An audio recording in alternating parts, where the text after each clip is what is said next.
À une époque de Bloxroot, le fruit du phénix a été l'un des meilleurs fruits du jeu. Mais maintenant, quand on va in-game, presque plus personne ne l'utilise. Alors, pourquoi aujourd'hui le fruit du phénix est devenu si surcoté? Mais avant ça, si vous êtes nouveau sur la chaîne, n'hésitez pas à liker et vous abonner. Et aussi, n'hésitez pas à me follow sur Insta et TikTok. Et si jamais vous voulez soutenir la chaîne, vous pouvez toujours faire un petit don de Robux dans la description. Sur ce, bon visionnage. Bon, déjà, le fruit du phénix a 3 capacités principaux. Déjà, le premier, c'est de faire des dégâts de feu. De 2, il a aussi une capacité de régénération. Et enfin, le troisième, il possède une transformation qui lui permet de booster ses 2 autres capacités. Et en plus de tout ça, c'est le seul fruit Zoan de type Logia. Donc, techniquement, sur le papier, ça devrait être le meilleur fruit du jeu. Mais pourtant, il possède un énorme défaut. Car en effet, en contrepartie de toutes ces capacités, le plus gros défaut du fruit du phénix, c'est qu'il consomme beaucoup d'énergie. Prenons l'exemple de l'une des capacités que je viens de citer tout à l'heure. Par exemple, sa capacité de régénération.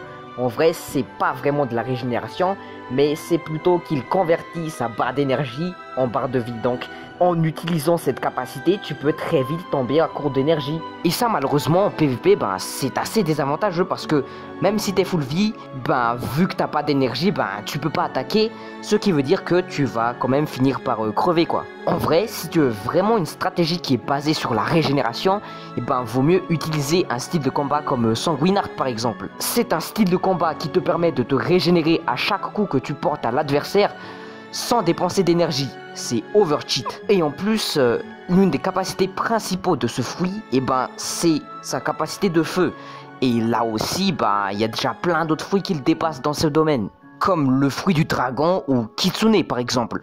Et l'autre défaut de ce fruit aussi, c'est que pour moi, il est beaucoup trop lent. En ce moment sur Bloxroot, la méta, c'est les fruits qui font des combos ultra rapides et ultra overcheat, comme Control ou Touch. Enfin, vous voyez très bien les Bounty Hunters qui utilisent des combos ultra broken. À côté de ça, le fruit du phénix, il se fait démonter. Alors oui, je sais qu'il y a des combos qui valent bien avec le fruit du phénix, mais jamais il va dépasser des combos comme... Godhuman Touch Soul Guitar par exemple, voilà, et des combos comme ça. Le fruit du phénix, il a aucune chance. En soi, le fruit du phénix, il n'est pas vraiment mauvais. C'est juste que au fil des mises à jour, le fruit, il a un petit peu mal vieilli, quoi. Il y a déjà plein d'autres nouveaux trucs qui sont arrivés, qui l'ont dépassé. Lui, il n'a pas changé depuis des mises à jour, donc il est resté un petit peu comme un ancien modèle, quoi. Genre, je pense que le seul moyen de sauver, entre guillemets, ce fruit, c'est de le faire un rework. Pour moi, c'est l'un des fruits qu'il faut rework. Pour moi, Phénix, c'est un fruit qui a un très gros potentiel, mais c'est juste que il est un petit peu lent à la détente. Il y a déjà plein de trucs qui l'ont dépassé. Si on veut que Phénix soit de nouveau dans la méta, il n'y a pas d'autre solution, il faut le rework. Bon, sur ce, c'est la fin de cette vidéo. J'aimerais avoir votre avis dans les commentaires.